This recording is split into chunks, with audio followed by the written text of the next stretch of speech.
On today's episode, we are going to tackle the importance of learning and change as an adult. Yes. Noelle, before we start, I want to show you something. This is what most Okay. people call me. I don't know if you agree. I have a mug and it says Little Miss Chatterbox. I don't know, John. You're kind of the stoic type for me. Yeah, that's true. I'm very chatty when there's a phone in front of my face or a microphone, but in person, I am more introverted and quiet. And I have they call it resting bitch face. Oh, yeah, I I have have that that. too. I have Oh, that yeah. too. So yeah, people don't like me in person. Anyway, Well, we're good company. I don't you know what? I don't think that it's people don't like you in person, but there's a certain expectation of who you are based on how you show up online, and yeah, that it's the it's it's the really fascinating. the Yeah. introverted side of you is likely surprising to folks. Yes, that's what it is. They Yeah. see me spinning on my head on the camera, so they think I'm going to be like jokester, warm, big hugs, and then I'm very quiet and pensive, and they're like, "Oh, strange. It Yeah. doesn't match up." This is called false advertising on the internet, everyone. Anyway, Yeah, it just takes a minute to get to know you, and then you'll spin yeah, on your head all day, you know? It's yeah, yeah. Especially if you all have a right. roommate, bringing K-pop stars to dinner. But anyway, that's a, that's a Yeah. that's a different conversation. Okay. It's a good story. Yeah. The importance of learning and change as an adult. Yes. So here we are. And why are we talking about this? Why are we talking about this in the context of coaching? And the premise I kind of want to just drop here is that people are complex, the world is messy, and no one is happy with the status quo. How do you see the world right now? How do I see the world right now? You froze for 2 seconds. So can you Oh, repeat the last okay. question? Oh man, I Yeah, hope I I hope said this doesn't happen again. people are complex, the Yep. world is messy, and no one is happy with the status quo. How does that land? Mm, yes. The world right now, I know a lot of people are uncomfortable. There's a lot of change happening. Um, and also there's stuff happening for me as well, right? So when I pull Yeah. back and look at the world, I think there's a pendulum swinging. I think Mm, there's rocks being turned over. I think there's a lot of people um, that are being shaken because old blueprints are being torn down. There's a lot of feminine energy because in the last, I would say, 100 years, it was on masculine. So there's just a lot of stuff happening, and there's a lot of resistance. There's a lot mm. with anything or with change. There's always going to be resistance. So the world is. I mean, everyone's saying the world is crazy. I don't think it's crazy. I just think we're evolving, growing, and there's a shakeup, and it's getting a lot of people activated for sure. Absolutely. And I think, too, it's the ever interconnectedness and visibility that we have that Mm, is really contributing to the way people are experiencing the world. And right. so bridging the divide now over to coaching, a very simple assumption about coaching is that the purpose of it is ultimately to change one's behavior. And in fact, coaching really boils down to one question. If you're not happy with the status quo, what Hmm. are you going to do differently? Mm.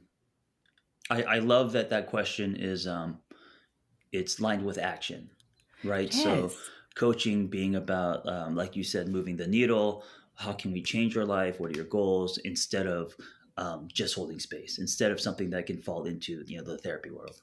Oh, yeah. The therapy world would be asking, how do you feel about the Hmm. status quo? And then Right, right, coaching asks you, well, what are you going to do about it? right, And right. that's a important and fundamental difference. And you're right. This question holds action, and it also holds future vision, which I think is so absolutely hopeful, because a lot of people can tell you what they want, but they have no clue to get there. And so Mm, coaching actually helps you connect the dots between what you need to learn what you need to do and what steps you need to take to actually move into the future. Yeah. Yeah. I love that. That was a very simple but powerful distinction between coaching and therapy. Therapy. Yeah. Yeah. Uh, so learning is implicit in this process. And if you're going to change, if you're going to grow, if you're going to do things differently, oftentimes you have to learn. You have to learn about yourself. You have to Hmm. learn about the world around you. You have to learn about your own limitations. You have to learn how others see you. And that work is really uncomfortable. Why do you think it's worthwhile for people to face the discomfort in order to learn and grow? It's the only way you're going to be teachable. And I think Yeah. with anything where there's a podium in front of you, or you're wearing the hat of a mentor, instructor, and sometimes even a coach, um, and you do it for a long time, you could start to not be teachable. You could start to believe that you have all the answers, and I think you become less powerful of a catalyst. So self awareness, I think, is step one.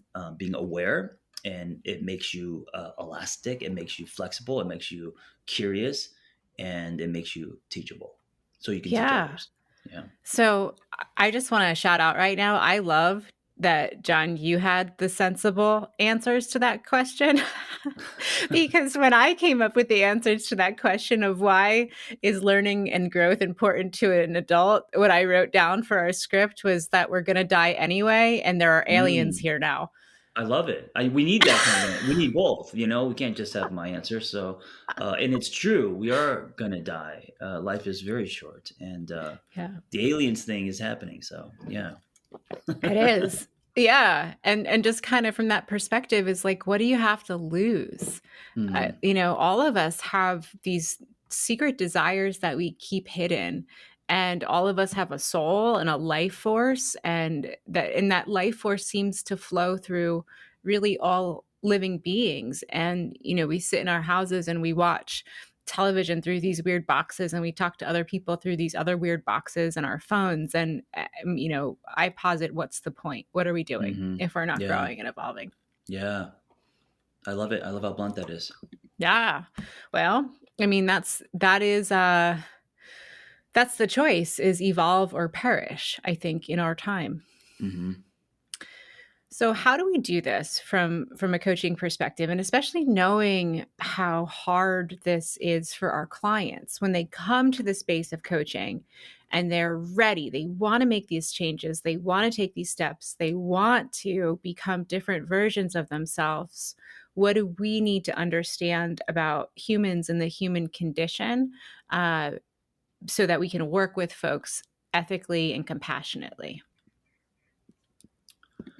I would say, for me, it's always making sure the soil is rich, and by what I mean by that is creating a safe space, Yeah. coming in empathetic, coming in wide, coming in curious about one story, instead of coming in saying, "Here's what you need to do." Yeah, absolutely. And alongside of that, we need to understand that emotions are part of that party. Hmm. Emotions are part of that process. When somebody comes into the space of learning and change, we need to know that they're going to have feelings about the Right. past, Right. about the present, and about the future. And one of the things that usually comes up for folks when they're really in a place where they need to face change is regret Mm. over what they've done, and what they didn't do. And that's really common in a coaching context. And that's, I think, one of the hardest emotions to sit with as a coach, because we're so conditioned to move to action as coaches. We Yeah. want our clients to put their shame aside and get on with the action steps, because that's how we know how to do our jobs. But we're missing a step of the process if we don't recognize that part of the learning that needs to take place is both how we feel and also how we want to feel. Yes, and also sometimes us being uncomfortable with someone else's emotion, so trying to provide solutions hence making it about us instead of allowing the person to just be, allowing the person to just feel. And that's what I mean by safety and soil and creating a safe space. If your client has emotions, you're not trying to patch them up. You're allowing them to feel. That doesn't mean that you're being a therapist. It doesn't. It doesn't. And, our emotions are designed to give us messages. And Hmm. so that's something that I often like to ask my clients is, well, what message did that emotion give you? And Mm, to see where that might lead. Have you ever had an emotion that you were able to identify? I was like, oh, this is giving me a message. yeah, for sure. Sometimes I could be pouty in just in my life in general, but being curious about the poutiness and following that thread down. Oh, it came from here. It's connecting dots in my story. So not just like shaming myself for being pouty or snapping myself as a child, immature, but being curious about where these emotions are coming from because the emotion that's felt is truth, but it doesn't. The meaning we place on the emotion is probably not true. So yeah, so kind of processing that in my own way, taking a beat, being curious about where the emotions are coming from, and also Uh, validating it, like letting myself, if I need to be pouty, okay, be pouty. yeah. Yeah. Yeah, and that comes with a dose of compassion, Hmm. mirroring that for a coaching conversation. It's like, I'm I'm sorry that you feel that way. And let's see if we want to redefine your relationship with that feeling. Yeah. I had a really powerful coaching intervention recently. I was working with my coach and we were setting up all of the goals for 2023. Hmm. And I was feeling overwhelmed and intimidated.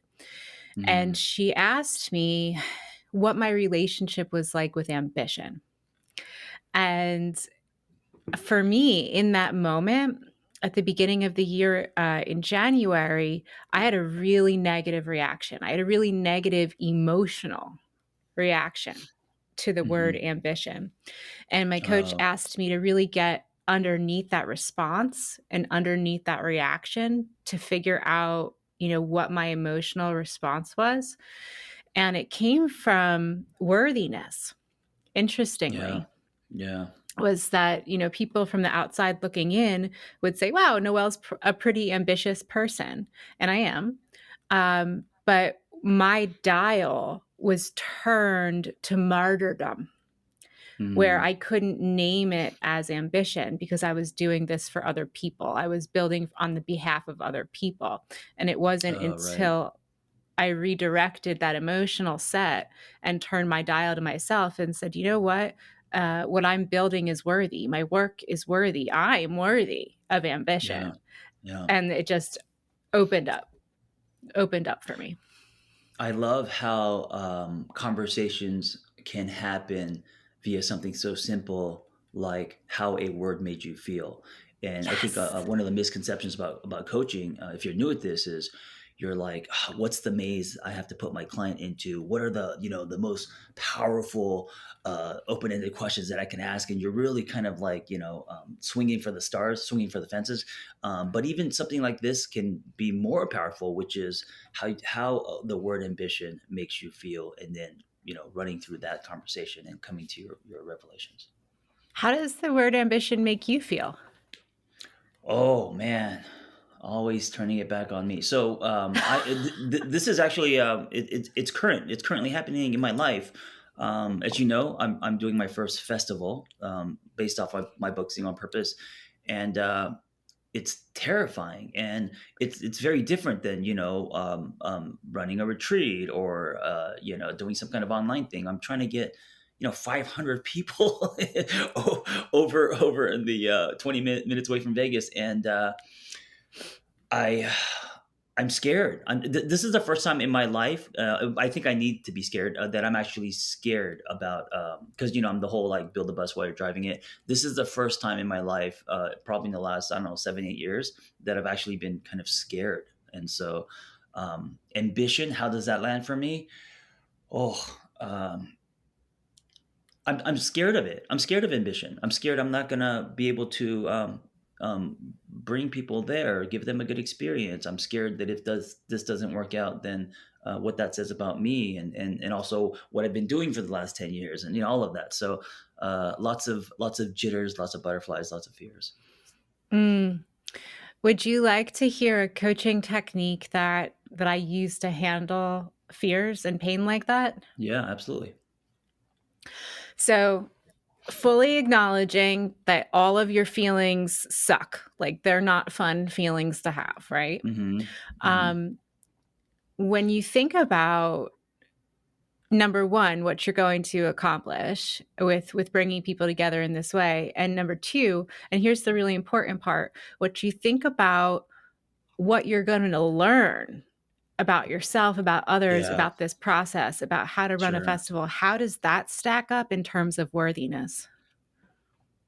I mean, it's gold. It's going back to the title of this episode. Learning, right? How do you learn and grow, and as a change as an adult? Yes, I mean, if I focus not on can I get X amount of tickets sold or people there, but more on what am I going to learn through this, and what a gift it is to have the opportunity to even ride this roller coaster. Yeah, that changes things in that means that the value is already baked in as long as you're open. As long as you're open. Exactly. Yeah, 100%. And this is a wonderful technique for clients too, because when we're in the middle of hard things, it sucks. yeah, It yeah. does. That's real. And we don't want to minimize those feelings or redirect them, but we do want to understand that in the middle of those feelings, we're going to get something really good for the price of Hmm. admission. Yeah, yeah. Yeah. I will So, keep holding on to that. We'll see. yeah.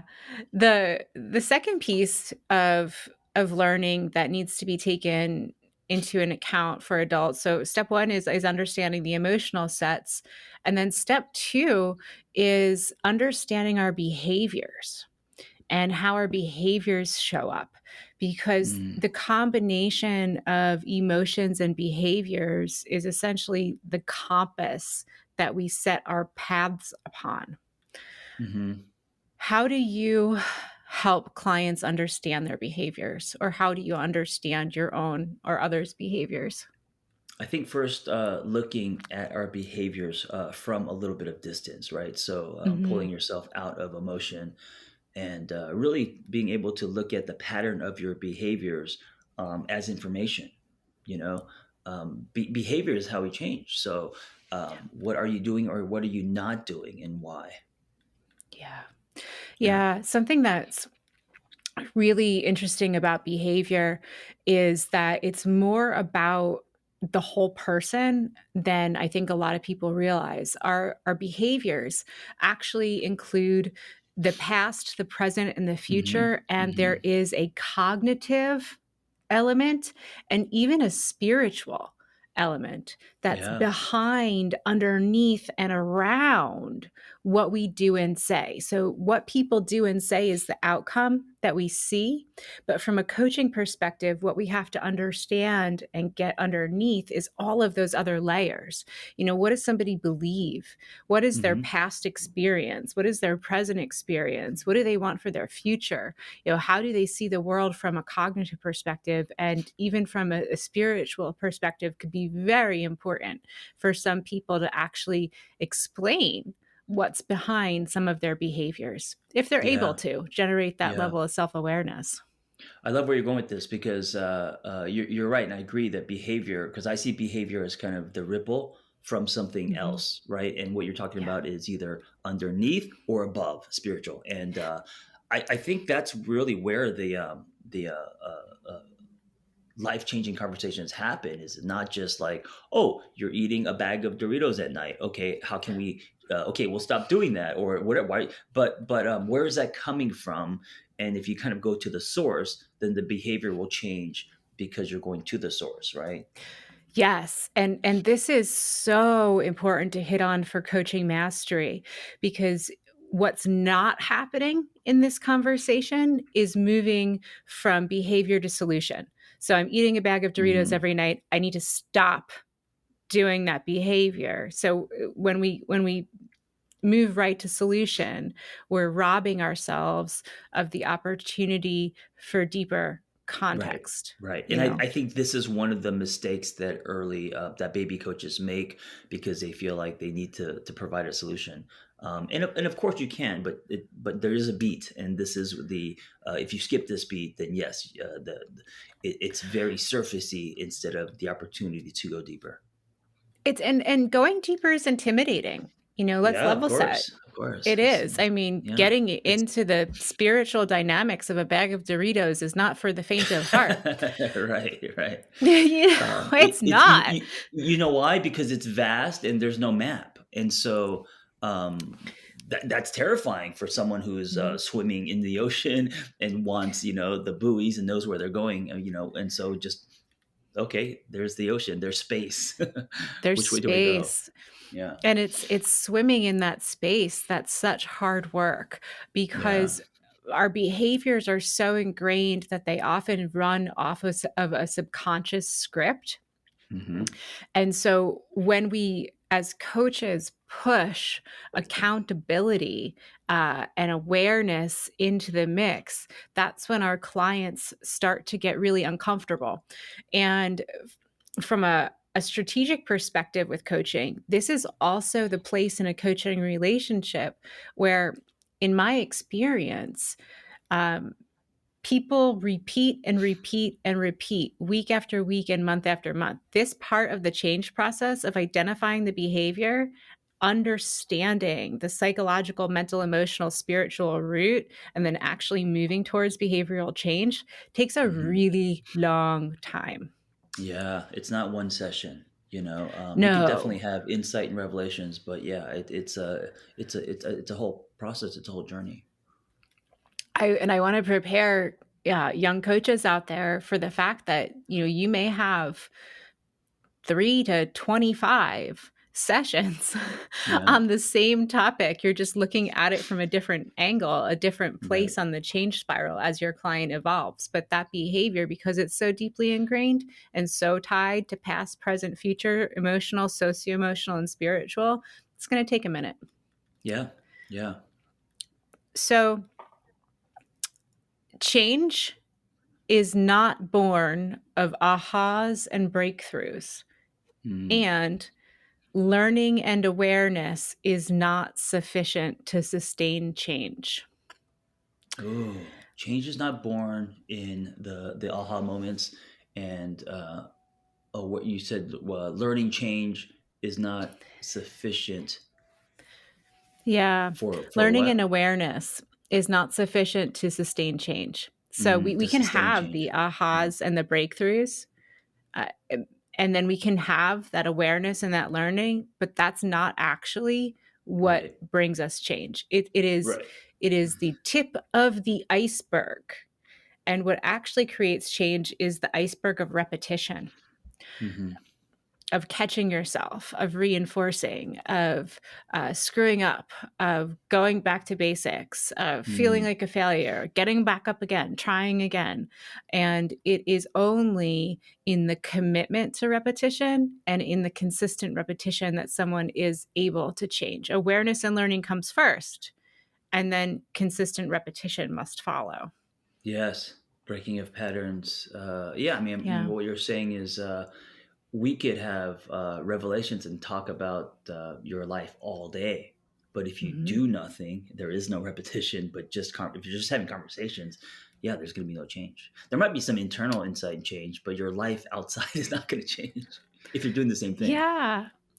And, another piece that really has to be taken into consideration for our clients is that when our clients go out into the world and they start doing this work, they start changing their behavior, their entire environment is going to react to that hmm change.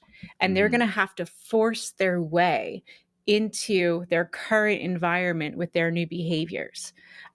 Boundary work is a great example of this. A lot of times when people start enforcing boundaries for the first time, everyone around them freaks out. Right. What's an example, or can you think of a time when you had an idea in your head of how change was going to go from you for you, how change was going to go for you, and then the world around you didn't respond in exactly the way you thought. Yeah. Oh man. I think my early days of what I thought I wanted, what a therapist looked like, and then when I went and pursued it, the universe had different plans, throwing Mhm. me into nonprofit. So that was the it was the first time in my life where my reality didn't look like what I wanted, which because I wanted was a office and slacks and all that. But the universe threw me into uniforms and grocery shopping and working with teenagers.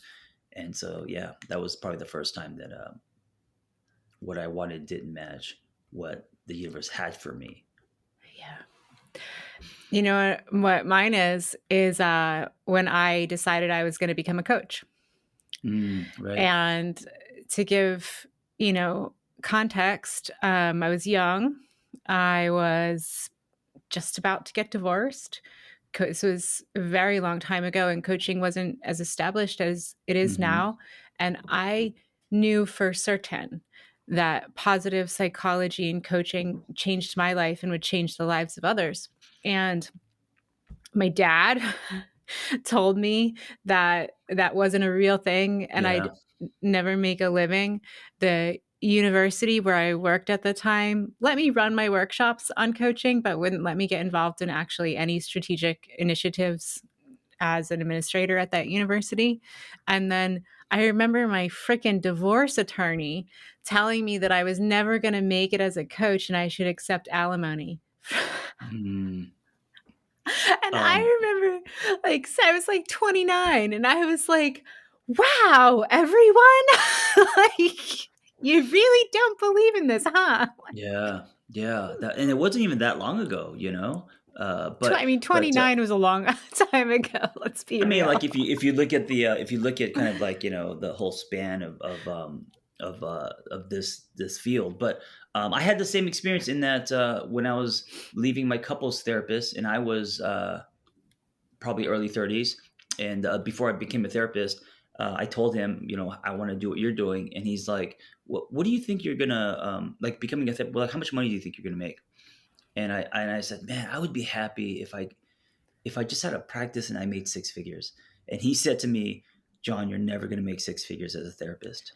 Obviously projecting, his uh, his inability to make six figures. But I remember leaving the office like, why did he tell me that? And what like I remember just being puzzled that he directly just said to me, John, you're never going. He was in his 50s. He said, you're never going to be make six figures as a therapist. I'll tell you right now. So I got the same It's, thing.